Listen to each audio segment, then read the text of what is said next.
do Paró, né? Eles se alegravam. Hã? Não estava, e agora se está? Porque teve um corte e voltou. Não, ela não estava. Desde o começo eu não vi. Eu entrei desde que começou. Agora sim está ao vivo. Agora tá. Agora está ao vivo. Agora. Baruch Hashem. Então hoje nós estamos no dia 6 de Shevat, do ano 5.783, e é o dia 28 de janeiro do ano de 2023, né? Agora sim estamos no ar, estamos, né, aí ao vivo e a cores, Baruch Hashem, né? Então, amados, hoje é o 7º dia da semana, é o 7º dia para o Shabat, então nós estamos no sagrado dia do Shabat.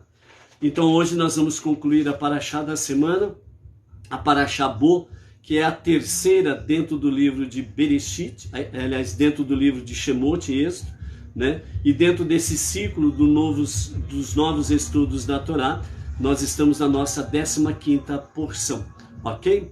Então, Bo significa venha, porque Deus falou a Moshe, venha ao faraó, mostrando que Moisés não estava sozinho em enfrentar o faraó nas 3 últimas pragas, porque era um momento que iria culminar com a redenção do povo judeu. E ao mesmo tempo, nós temos aí o momento muito elevado do perverso, Paró, e o seu sistema perverso contra o povo judeu. E dentro desse sentido, né, o sistema e o perverso estavam juntos e unidos, realmente em extinguir o povo judeu. Mas, né, como diz assim, o sistema e o perverso, ele luta para destruir o ser humano na sua essência, né? Destruir a alma do ser humano. Por isso nós vamos hoje ter uma palavra dentro da questão das pragas, uma palavra dentro da própria Hassidut, os ensinamentos mais profundos e elevados da Torá, dentro da própria Kabbalah, sobre a anatomia da alma, né? Aquilo que nos traz os nossos sábios aí. Então, dentro desse aspecto aqui, hoje nós queremos deixar registrado, né? Ontem, dia 27 de janeiro, é o dia do We Remember, né? Am Israel Chai, que ontem, né, foi o dia oficial de se recordar o dia do Holocausto, né? Então, os nossos mestres dizem assim: quem ouve uma testemunha torna-se também uma testemunha. Então, milhares e milhões de pessoas ouviram testemunhos sobre o Holocausto, a morte de 6 milhões de judeus. Então, por isso, o dia é um dia de reflexão, para que cada um de nós possamos realmente ter esta lembrança e também, ao mesmo tempo, uma esperança para um mundo mais tolerante e consciente, para que nada parecido se repita. Então, lembrar, recordar do Holocausto é exatamente para que nós possamos estar conectados com Deus, para que algo parecido não aconteça. Nos últimos dias, nós estamos vendo o que está acontecendo em Israel, né? No dia de ontem ou anteontem, um terrorista palestino, ele simplesmente ceifou a vida de 7 judeus que estavam, né, melhor dizendo, ontem, que estavam a caminho do Kabbalat Shabbat, judeus religiosos que estavam se encaminhando para as reuniões, para a recepção de Shabbat. E ali, então, apareceu um terrorista e ceifou a vida de 7 judeus que estavam indo para as suas preces.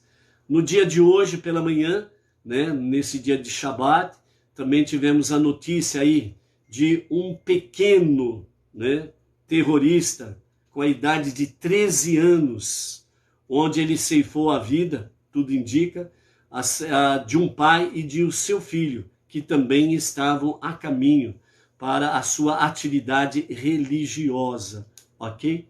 Então, lembrar do holocausto, para que tenhamos realmente a lembrança, como diz, né? Tolerância, lembrança, consciência e esperança para que isso não aconteça. Isso não significa que temos que cruzar os braços e ficarmos, né, omissos ou indiferentes com aquilo que está acontecendo, de fato, com o povo judeu em Israel, a terra prometida, e também em qualquer lugar do mundo, né? Então, como diz um velho ditado, né? Se você quer paz, prepare-se sempre para a guerra, porque é uma realidade. Então, por isso, amados, né? Nesse dia aí também, nós, ao recordarmos, né, a questão do Holocausto, que as suas memórias sejam eternas e honradas, e também estas vidas que foram ceifadas aí no dia de ontem e hoje, lá em Israel, que as suas memórias também sejam honradas e lembradas eternamente. E que, como está, né, escrito, Am Israel Chai, o povo de Israel vive, e não são estas coisas que irão fazer mudar a história real, a história bíblica e verdadeira das promessas divinas. Então, Deus tem a redenção, como aconteceu nos dias do Egito, do faraó, assim também Deus tem para esses dias a redenção final com a revelação do justo e o verdadeiro Mashiach, que realmente colocará 100% ponto final no perverso e nas suas perversidades. Que isso aconteça rapidamente, agora mesmo. Amém, vê, amém. Ok? Baruch Hashem. E hoje nós estamos aqui, né, ao vivo e a cores, recebendo a visita, né, do casal de emissários lá de Campo Grande, Mato Grosso do Sul, né, a Berenice e o Cássio Staffini, e o Cássio Altafini. É Altafini ou Altafini? Altafini. Altafini, então é isso daí. Então o casal, a Berenice e o Cássio Altafini, né, as suas filhas, a Cassiane e a Beatriz, não estão aqui presentes no nosso famoso estúdio à tarde com a Torá, né? Estão lá na casa da nossa neta, a Gabriela, e o nosso neto Miguel, né? Estão ali as crianças com as crianças. E hoje, um dos temas, aliás, o tema fundamental da nossa paraxá de hoje, da nossa aliá de hoje, é exatamente pelas crianças. E nós vamos ver o porquê disso, que o nosso Rebbe Menachem Mendel fala sobre isso, ok? Então, o nosso casal de emissários lá de Campo Grande, Mato Grosso do Sul. Vamos mostrar para vocês aí. Ali é a Edna, viu? Vocês estão vendo a Edna. Fala aí, Shabbat Shalom. Shabbat Shalom. E agora vamos lá para o casal. Deixa eu ajeitar aqui a imagem, né? Para que... Aí, pronto. Shabbat Shalom. Só isso? Não vou falar mais nada? Só isso? Não, nós estamos aqui para ouvir o emissário, meu irmão. Amém. E lá, como que está Campo Grande, Mato Grosso do Sul? Uma benção, uma benção. Amém. E aí, Cássio? Baruch Hashem. Espero Amém. que esteja tão agradável como está aqui. Amém. Amém. Então, opa. Olha lá. Voltemos aqui. Baruch Hashem. Então, são os nossos amados aqui que estão conosco hoje, né? E mais uma vez, né, estão sendo aí, né, como diz, né, estão rompendo as barreiras, né, de estarem presentes aqui mais uma vez no nosso, entre aspas, né, o nosso estúdio aqui, né, a nossa sala. A dona Edna perdeu a sala, perdeu o sofá, né, aqui, né? E também eles estiveram presentes ontem, né, no nosso Kabbalat Shabbat lá na Sinagoga Bnei Noach, Jardim Silvestre 2, Bauru, para o Brasil e para as nações, né? E ali estivemos junto com o povo e junto com o nosso emissário Emerson Felipe da Silva, e estivemos ali momentos muito preciosos, né? Momentos preciosos junto à Sinagoga Bnei Noach, Bauru e região, ok? Hoje, por ser Shabbat, né, um dia especial, é o dia especial da semana, E dentro desse aspecto, nós temos aí o Shabat, é o momento em que Deus, de forma especial, ele cuida do seu povo Israel, o povo judeu, e ele cuida dos Benei Noach, os não-judeus entre as nações, que elevam realmente a sua cabeça, elevam os seus olhos para os céus em busca da sua presença. O sentido é que confiam no único Deus, né? Então esse é o sentido precioso do elevar os olhos aos céus, ok? Então o Shabat é especial porque em todos os níveis da vida do ser humano e do nosso universo, do nosso planeta, Deus cuida de forma especial realmente de todas as coisas. Por isso, hoje, para a nossa prece para o Brasil e o povo brasileiro, então nós separamos o Salmo 23.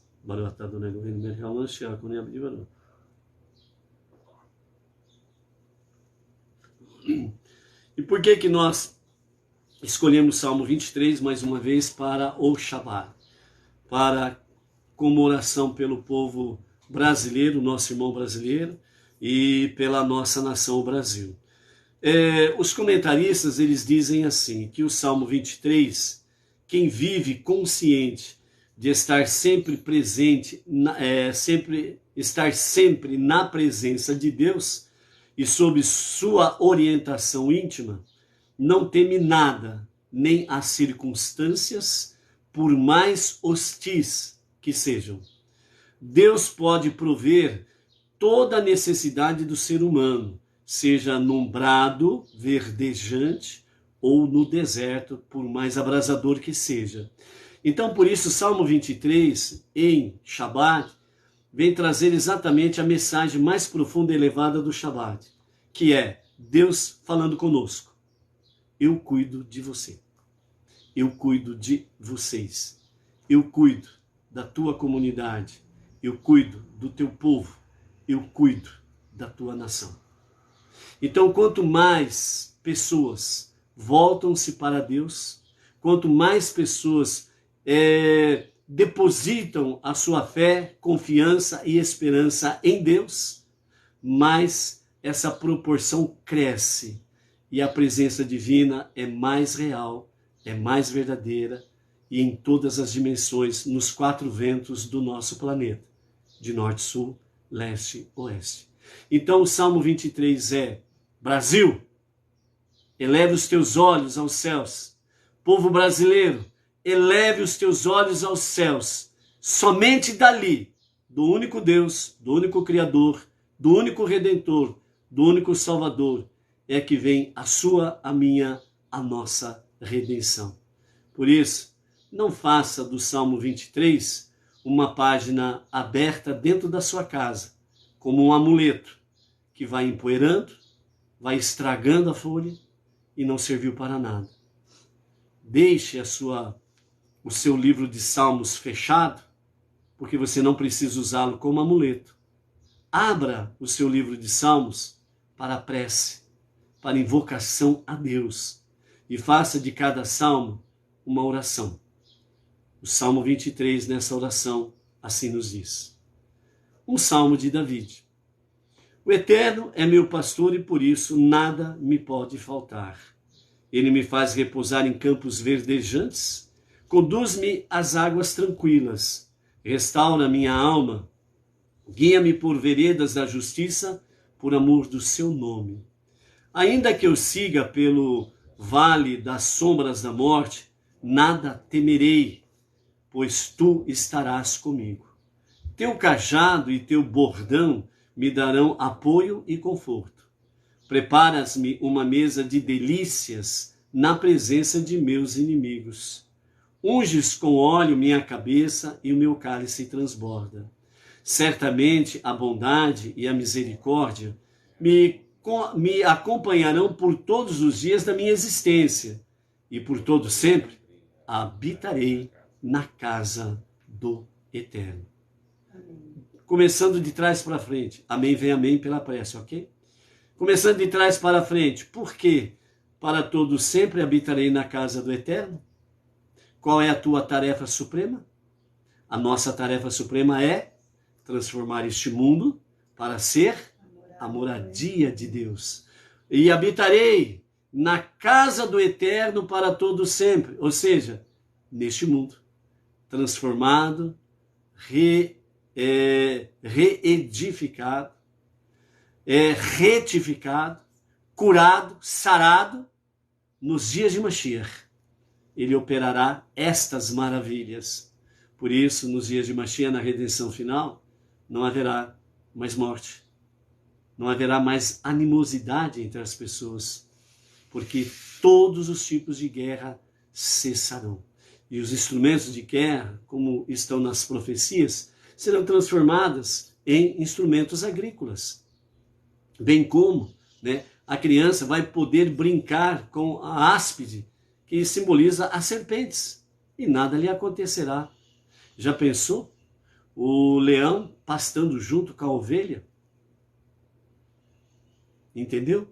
Então, em todos os níveis de maldade, será colocado definitivamente um ponto final. Por isso, o salmista diz: e por todo sempre habitarei na casa do Eterno.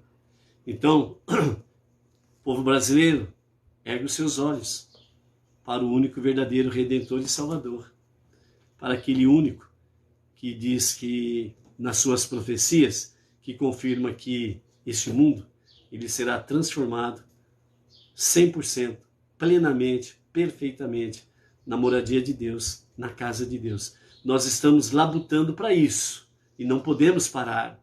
Mashiach, ele vai completar e aperfeiçoar esta obra. E então é o último passo para o Olam Rabá, o mundo vindouro, a vida eterna. Ok? Sem delongas, vamos para a nossa sétima aliá.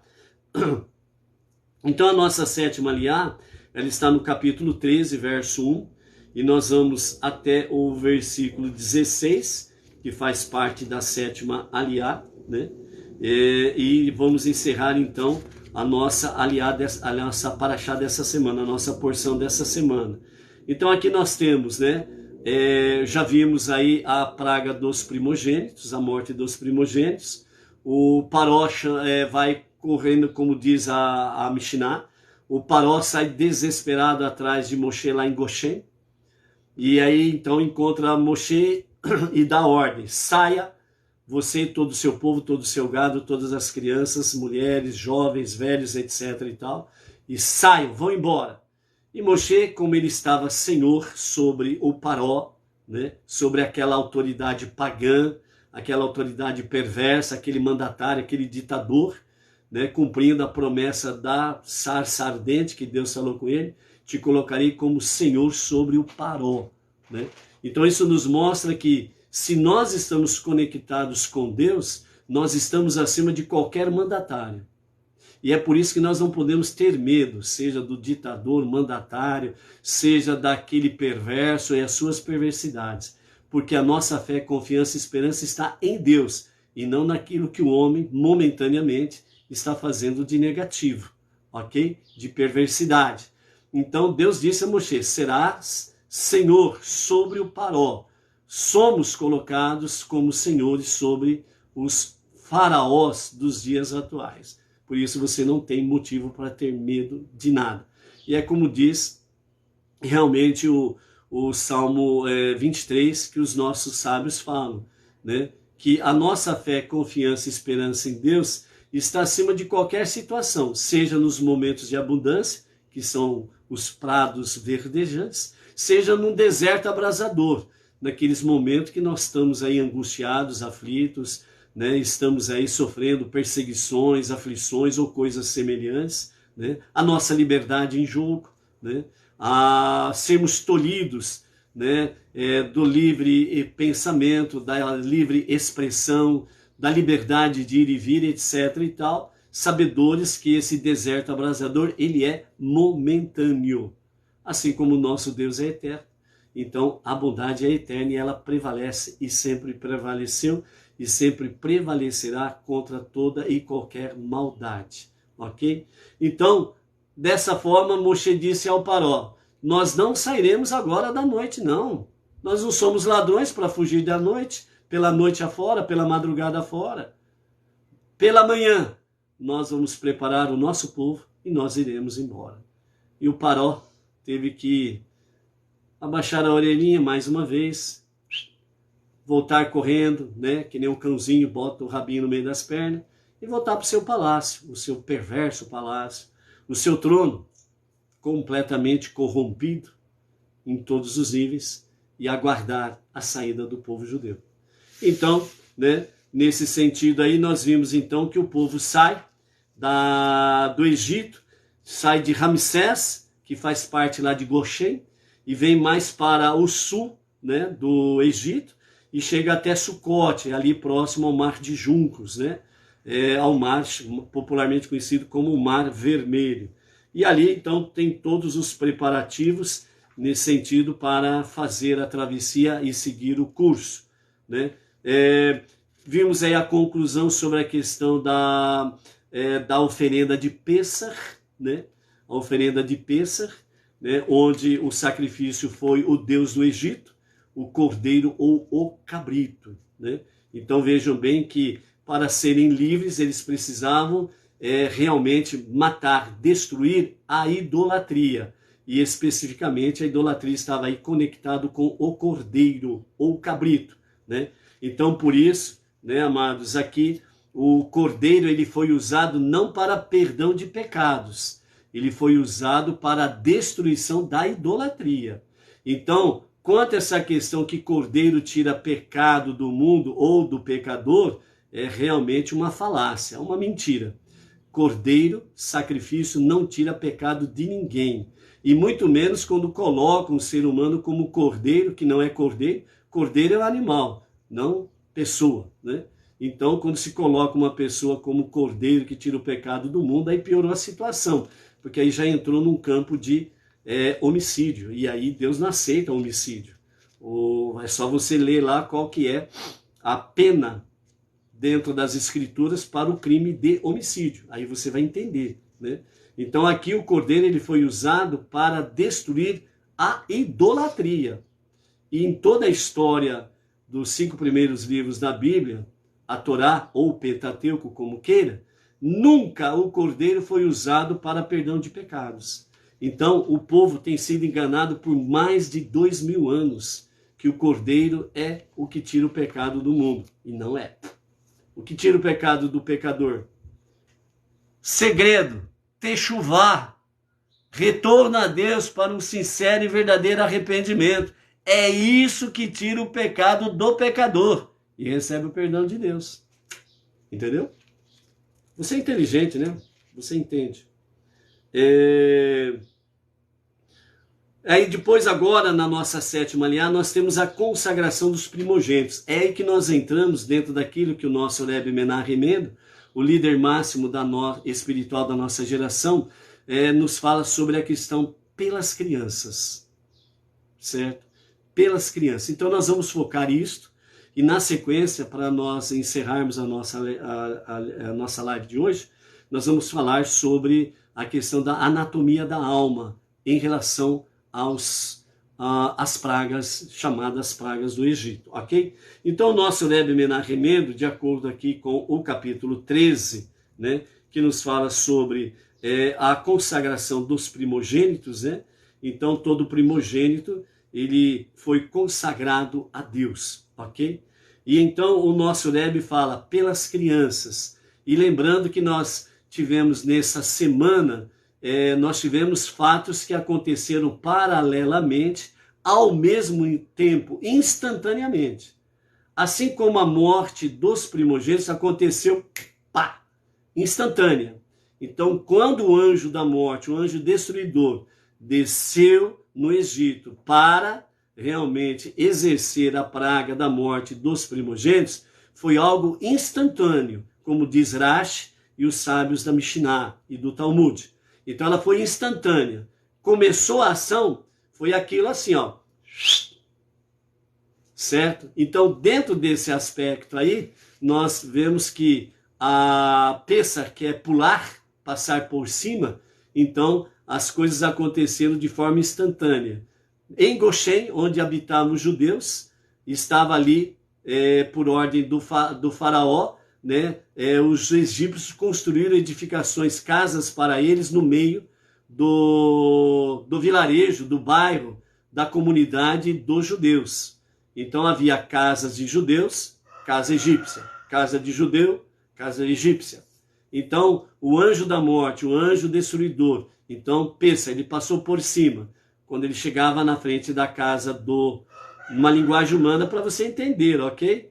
Então quando ele chegava diante da casa do judeu, ele pulava, porque a próxima casa era do egípcio, e ali o primogênito era pego. A próxima casa, judeu, o anjo pulava por cima, passava por cima e ia para a próxima casa, do egípcio. Então assim que foi que aconteceu. Mas só que isso foi uma coisa que aconteceu assim, ó, pá! Não teve tempo nem de falar ai, nem de pensar. Aconteceu. Quem estava vivo, com exceção dos primogênitos, é onde que houve o choro, o grito, a lamúria e companhia limitada. E foi diante destes gritos desesperadores, né, que o faraó foi despertado, acordou e viu o que estava acontecendo e correu atrás de Moshe. E ele correu atrás de Moshe por causa do quê? Que os primogênitos do Egito morreram? Não. Ele correu atrás de Moshe porque o seu filho primogênito morreu? Não. Então por que o faraó correu atrás de Moshe? Por causa da vida dele. Porque ele era primogênito, ele sabia que estava na fila da morte. E se pegou o filho dele e os filhos daqueles que estavam na sua casa, os escravos, as escravas, os seus generais que estavam lá lamuriando a morte dos seus primogênitos, o faraó sabia, ele estava na lista, ele era primogênito. Então ele correu para salvar a sua vida. Mas e o filho dele? Lembra daquela questão de consciência de família? O perverso, o ditador, o mandatário, ele não pensa em família. Família é apenas um objeto. Lembra disso? Lembra sobre consciência de Deus? Deus é um mandatário. Ele é o Deus dele, ele é o Deus de todos. E assim sucessivamente. Então, o mandatário, o perverso, ele pensa só nele. Ele ama somente ele. Família, Deus e o próximo. Entendeu? Então o faraó correu atrás de Moshe por causa dele. Ele estava na lista, ele estava na fila. Ele seria o próximo a morrer. E por isso que ele pediu a Moshe: apieda-te de mim e ore por mim para que eu não morra. Mas o faraó esqueceu do que Deus falou lá atrás. Ele era poupado em cada praga e ele seria poupado para que o poder de Deus, as maravilhas de Deus se manifestasse e ele fosse testemunha dessa verdade. Por isso, segundo a Mishnah, Talmud, os nossos mestres falam que Paró foi o único sobrevivente do afogamento do mar de juncos. Deus mandou um anjo para tirá-lo das profundezas das águas, ressuscitou ele, como todo salva-vida faz com um afogado, e ele não retornou para o Egito, foi para Nínive.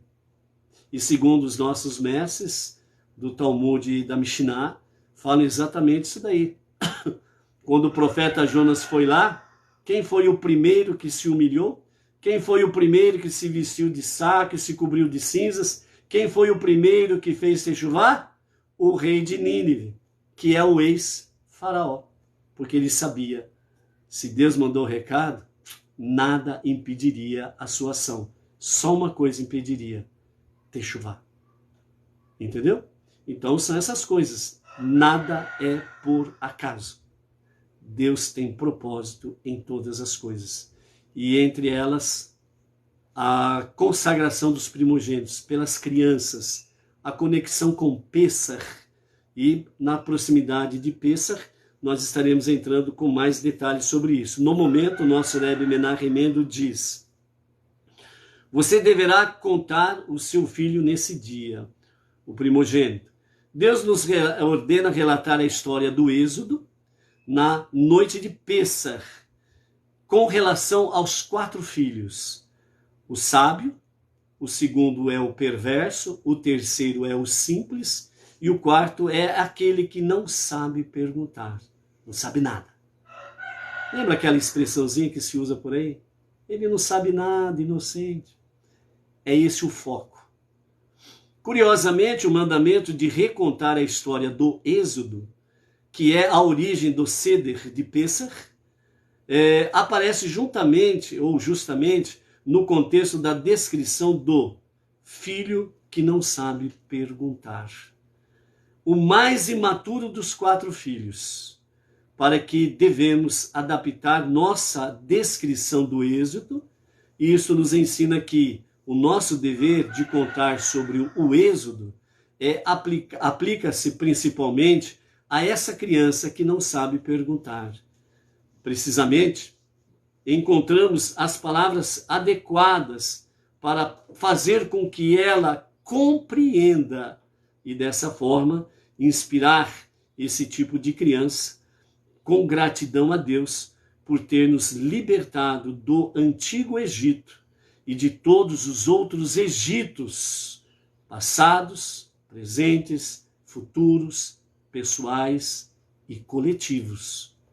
É por isso que o êxodo do Egito foi absoluto.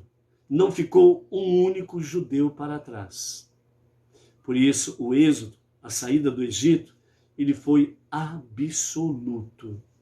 Por isso, o nosso êxodo do 6º milênio para o 7º milênio, o nosso êxodo dos 6 dias da semana para o 7º dia da semana, o nosso êxodo pessoal, o nosso êxodo família, o nosso êxodo coletivo, comunidade, país, nação. É importante termos e mantermos e fortalecer cada vez mais essa visão. Porque quando nos preparamos durante 6 dias para a redenção do 7º dia, o Shabat, é a mesma coisa que Deus tem colocado diante de nós. 6 milênios da história da humanidade. Preparação para a redenção final do 7º milênio, com a revelação do justo e o verdadeiro Mashiach, que vai curar, sarar os nossos 4 reinos. O reino vegetal, o reino mineral, o reino animal e o reino humano. É a redenção, a verdadeira libertação. Por isso a libertação, o êxodo do Egito, foi absoluto. Não ficou nenhum judeu para trás, mostrando-nos realmente toda a história bíblica, toda a história do povo judeu, o único filho primogênito de Deus. Deus não tem outro filho primogênito, porque Deus, ele não tem nenhuma conexão com o homem, no sentido de ser homem, para que se arrependa de alguma coisa. E nem filho do homem ele é, para que ele não venha realmente pular a cerca. Por que que numa casa no Egito, na morte dos primogênitos, como diz os nossos sábios, havia casas que tinham ali 10 primogênitos mortos numa casa? Porque o povo egípcio estava habituado às práticas proibitivas sexuais. Eles estavam entregues à fornicação, ao adultério. Então o egípcio ele tinha várias mulheres e por isso ele tinha vários filhos primogênitos. E Deus, ele tem somente um filho primogênito, que é o povo judeu. E nós, não judeus, as nações, nós somos os caçulas, aqueles que dão uma dor de cabeça terrível para o pai.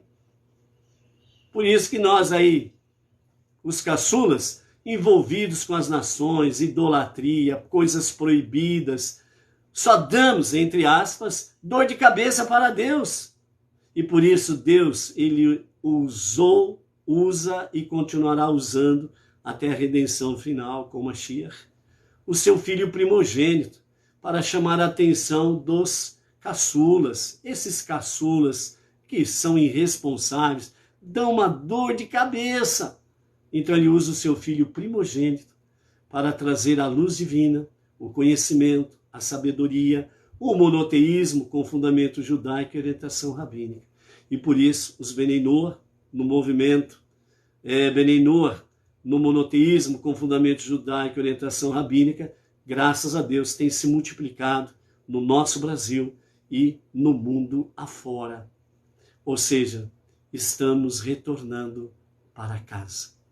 Então, por isso, o nosso Shabat semanal é, de fato, o resultado dos 6 dias da semana, em que nós nos preparamos para o Shabat, para a redenção. A história da humanidade, com seus 6 milênios, é exatamente uma preparação de redenção para a redenção final com o Mashiach, o 7º milênio, onde realmente descansaremos em shalom harmonioso de todos os tipos de adversidades e egitos pessoais e coletivos, né? Então é por isso que o êxito foi absoluto, e é por isso que a redenção final com Mashiach também será absoluto. Perverso não existirá. Tchau. Volta lá para o abismo das profundezas. Entendeu? Então, realmente, restabelecimento, retificação do projeto de Deus, do seu princípio. Fazer deste mundo a sua morada. Então, ao garantir que até mesmo o filho que não sabe perguntar entenda o significado do êxodo, estaremos então assegurando que todas e qualquer criança também o façam, da mesma forma que, ao levantar a base de qualquer estrutura, o restante desta se eleva de forma automática, né? Para entendermos essa palavra final do nosso Rebbe, Menachem Mendel, né? Ao levantar a base de qualquer estrutura, o restante desta se eleva de forma automática em segurança. Então, por isso se diz de uma forma bem simples, né?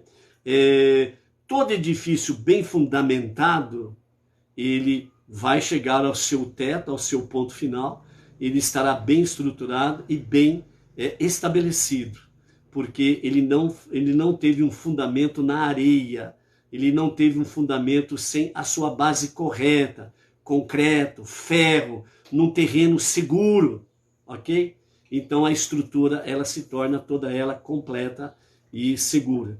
Isso traz para nós a visão exatamente dentro do aspecto de um nível mais profundo da Hassidut, né, da Kabbalah, sobre a anatomia da alma, né, nos fala exatamente sobre a questão da Sefirot, onde nós temos aí a questão que nós vimos durante essa semana, sobre a questão das ombreiras, né, que são aqueles 2 batentes da porta que ficam em pé, e da verga, aquela que fica lá transversal em cima das ombreiras, ok? Então nós vimos aí que a ombreira direita, ela está conectada exatamente com as boas ações, e que a ombreira esquerda, ela está conectada realmente aos mandamentos de Hashem. É uma preparação da sua redenção. E a verga, que está em cima, ela representa exatamente o estudo da Torá e os seus mandamentos, que nos leva, de fato, a vivermos a empresa é a Vivo. Voltou. Foi para reiniciar a página que ele vai voltar. Baruch Hashem, voltou o sinal. Voltou o sinal. O sinal da internet cai e volta, né? Agora voltamos ao vivo e a cores. Vamos ver aí se está ao vivo mesmo. Vê se reiniciou aí. A Luciana Rodrigues de Marília está dizendo, voltou, com todas as letras maiúsculas, né, Luciana? Baruch Hashem, então. Ok? Então, completando aí, né, amados, então a questão das ombreiras e da verga, né, da porta, simbolizando e significando, né, a ombreira direita as boas ações, a ombreira esquerda as nossas preces, né? A verga que está lá na transversal em cima representa o estudo da Torá e os mandamentos, né? Entre eles as 7 leis de Noah. E a porta, lógico que todo batente tem porta. E a porta significa o quê? A nossa disposição, de fato, de obedecer à vontade divina, né? E nesse sentido nós nos aplicarmos aí cada vez mais, né, as nossas preces, os nossos estudos, né, a obediência e vivermos aí com, de fato, a nossa conexão. E temos aí a questão do hisopo, né, que foi aquele pincel que foi usado para poder molhar no sangue e colocar nas vergas, né, da porta. Então o hisopo, ele representa a humildade, e o sangue, que é a vitalidade, a alma, né? O sangue representa exatamente a vitalidade da alma animal, no seu bom sentido, trazendo a alma animal para a alma divina, para que nós possamos usar os bons atributos da alma animal. A coragem, a ousadia, a falta de medo, né? A alma animal não tem medo de nada e de ninguém, né? Então tem gente aí que morre de medo de qualquer coisinha. Formiga vira um elefante, por exemplo, uma gota d'água vira uma tempestade. É medo, fica apavorado com qualquer coisa, né? Então, nós precisamos aprender, né, a tirar proveito, trazendo a alma animal para o domínio da alma divina e os seus bons atributos, nós colocando realmente ao serviço da alma divina, a serviço de Deus. Então, vamos em frente nesse sentido aí, ok?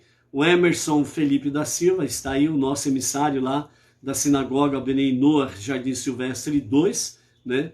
E está presente aí também, e um shalom aí a ele e toda a família, aí, sem sombra de dúvidas aí, ok? Baruch Hashem. Então, essa palavra que nós temos aqui do nosso Rebbe Menachem Mendel, sobre a questão pelas crianças, né? Traz exatamente essa questão. Educação. A base de uma sociedade sadia, de forma ética, moral e espiritual, está na base, a educação das crianças. Por que o mundo está, numa boa parte, de ponta cabeça? Por que os jovens hoje exploram seus pais, são rebeldes contra os seus pais? Porque a educação base, numa boa parte das escolas, né, realmente a ideologia e o sistema aplicaram ali. Entre outras coisas que se ensinam ali, serem rebeldes contra os pais. Aí você vai dizer assim, mas peraí, um professor falou abertamente um negócio desse? Não. Esses professores militantes, eles não falam assim rasgado para a criança, não respeita o teu pai, xinga o teu pai, tua mãe, não respeite eles. Não é assim. Eles são ardis, eles são astutos. Eles vão ensinando que o Estado é tudo, a família não. Eles vão ensinando que o poder do perverso, do mandatário, do ditador, ele sabe o que é melhor para vocês. Mensagem subliminar, os seus pais não sabem de nada. Então, à medida que vai sendo feita entre aspas, a educação ideológica militante, depois que eles conquistam a mente e a confiança das crianças, então eles começam com pequenos testes, dizendo, por exemplo, eu vou contar para vocês uma historinha, mas não é para vocês contarem para os seus pais. Ok? Legal? Combinado? Então a classe, as crianças dizem, combinado, professora, combinado, professor.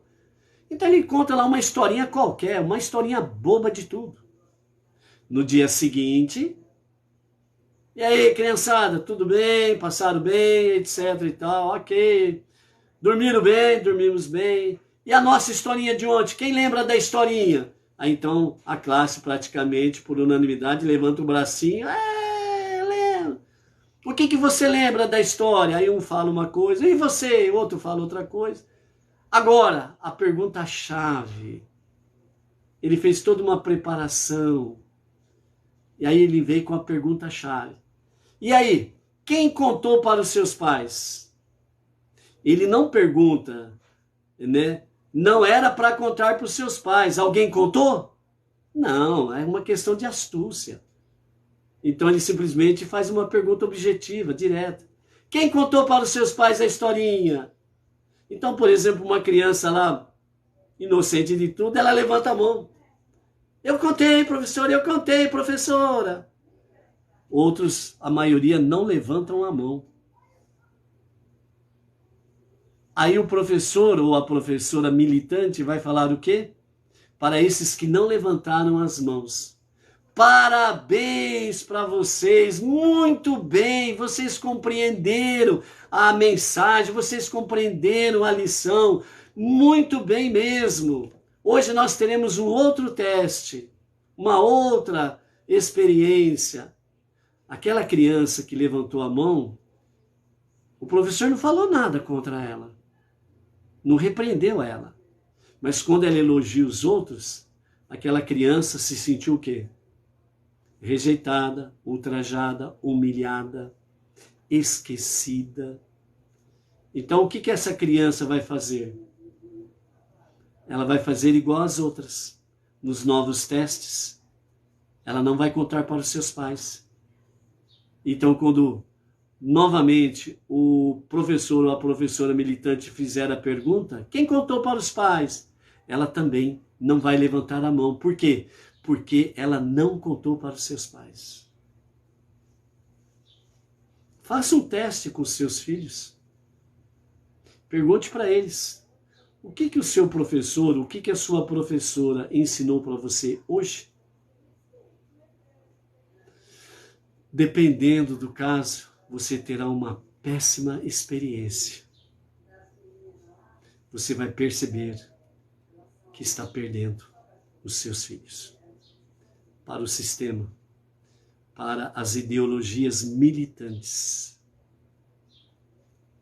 Então tem aquele entre aspas, o inocentão, que muitas vezes defende o monoteísmo com fundamento judaico e orientação rabínica, e diz que não é bem assim. Defende as ideologias nefastas que vêm através, é público e notório, que vem através da esquerda, com seus satélites, trazendo um sistema socialista, comunista, marxista, leninista. Só um fator.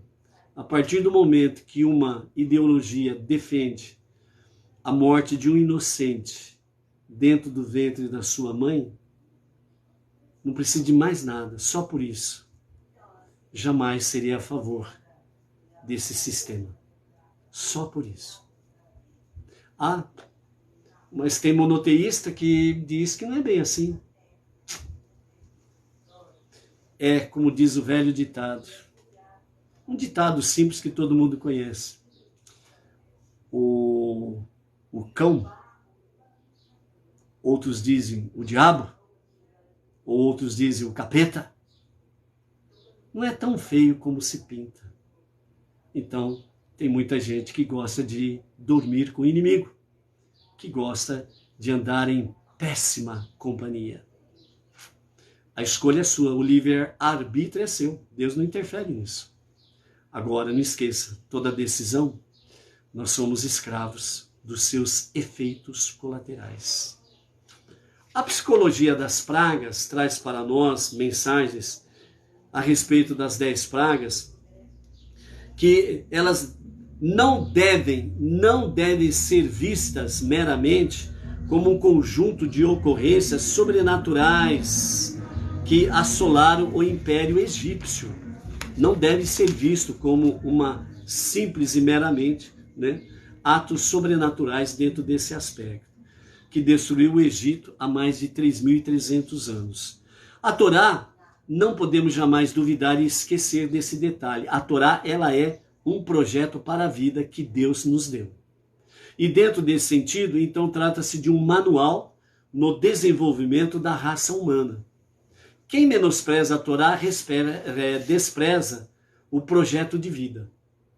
Então, por isso que o proverbista, o sábio Salomão, disse: quem anda de braços dados com a Torá, anda de braços dados com a árvore da vida. Quem menospreza a sabedoria da Torá, ele está desprezando a vida e, portanto, ele anda de braços dados com a morte. É a sua escolha. Você quer andar com braços dados com a morte, problema seu. Ah, mas essa ideologia não é bem assim, esse sistema não é bem assado, é legal, é bacana, é que não sei o que lá. Problema seu. Você quer andar de braços dados com a morte, problema seu. O que nós somos aconselhados a andar de braços dados com a vida, a árvore da vida, Torá. E a Torá, esse povo todo aí é totalmente contrário àquilo que está na Torá. Se você não rever os seus conceitos, lembre-se de uma coisa: uma vida vã. Falar, eu sou monoteísta, não esqueça, papagaio também fala. Não quer dizer nada. Papagaio falou e não quer dizer nada. Então, dentro desse aspecto, os episódios escritos na Torá é para o aprendizado nosso. Os episódios escritos nas ideologias é para a morte sua.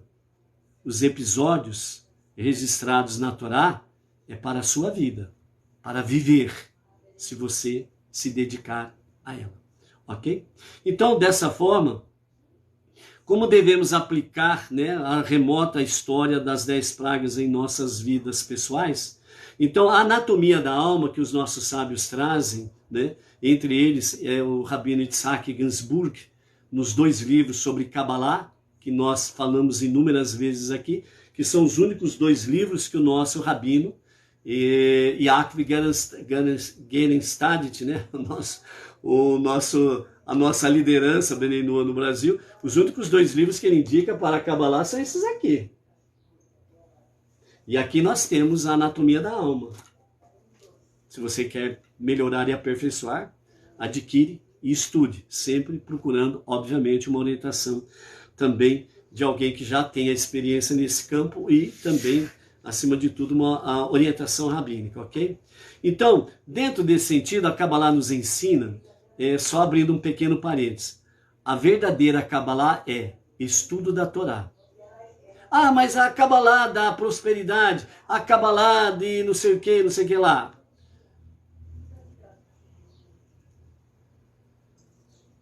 Deixa para lá. Não vamos falar outra coisa não, tá bom?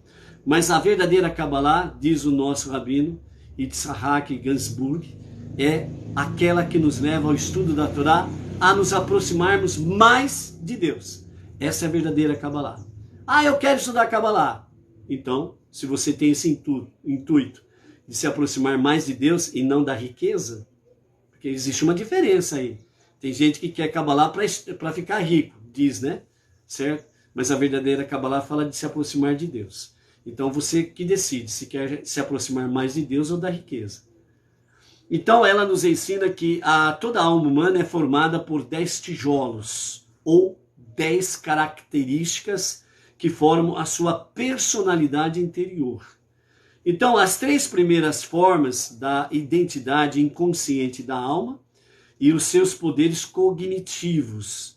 As 7 finais constituem a parte emocional da alma. Essas 10 características, também conhecidas como as 10 sefirot, né?